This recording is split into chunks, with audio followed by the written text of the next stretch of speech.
Okay, I think I've got an idea of how to do some texture mapping. I just want to point out a couple of things in Rhino that are very tricky. Let's go take a peek. I'm sharing my screen. We're going to look at our friend Rhino. Here we are. So I've got a couple of objects here. You'll notice this one. This is easy. This is actually really fun. This object here, what I've done is add a material that is this blue metal. And when you get into that, then you can take a look at things like texture in here. So that one, there we go. So the bump texture right now says speckle.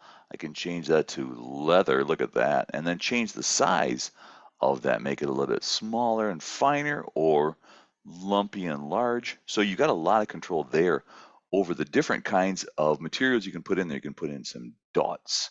Who doesn't love dots? So you can see how cool that looks and how it really affects the way that it appears, the way the material appears. So that's an easy one. You can just assign a material and then go ahead and put in a bump texture down below.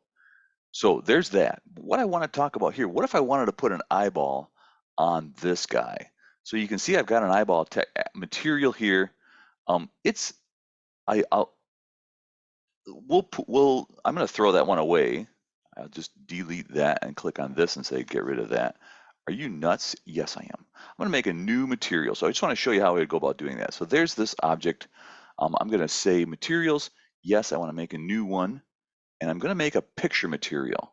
So what that does is let me choose an image that I might have. I've got an eyeball.png file here, and I'll say open that and bring it in. So what it does is it says, okay, I'm going to give you a new material, which actually is the picture of the eyeball, and it's going to put it in here.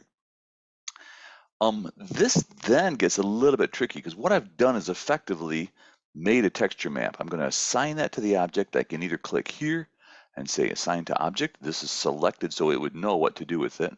Or I can do something just as simple as dragging that onto that object and have it go snap. And you'll notice the first thing that it does is that it wraps it around the whole thing like wallpaper and just says, I'm just going to repeat this object and put it all over the place. We don't want that. We want it to be in one specific spot. So I'm going to click on my texture material up here in the panel. If you don't see that, go here and make sure that your textures are available to you in your menu. If you're on a PC, everything's in a different place, but it's all the same stuff. So sorry about the way that they've compiled their code, but hopefully it's not too brutal for you. Now, the first thing I have to do is come here and say, there's my eyeball PNG. That tells me what texture has been assigned to that material, right? I've got a material called eyeball. This picture is attached to that material.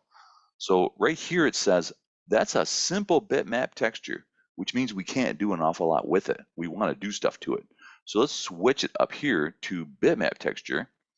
And that gives us a lot more control. You see all of a sudden I've got a lot of stuff down here that I can play with. Now I wish I could tell you that this is a piece of cake. You can just tell it where exactly to put it and how to wrap it. You can't. It's very tricky. I've been farting around with this thing for a long time and I'm still not very happy with it, but I can show you what I can do.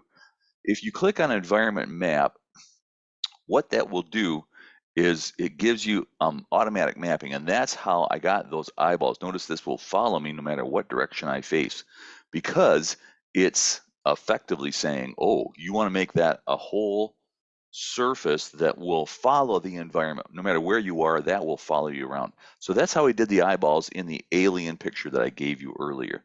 This one, I want to treat it differently because I want to be able to put it in one spot and have it move when I rotate that eyeball. So instead, I'm not going to use environment map. I'm going to use WCS/OCS. And that gives me that. Wow, cool, Tom.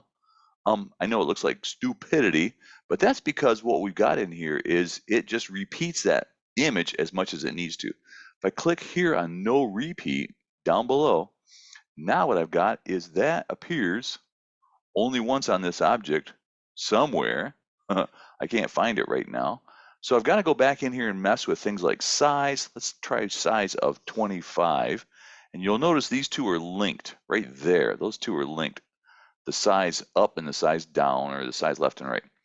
So if you change one, if you click one and say, I want the size to be there and this one to be 2, then it squashes it. In other words, what we're doing is maintaining the proportions. So I want to make that 25 and then link those back up again. So that eyeball stays proportionally scaled.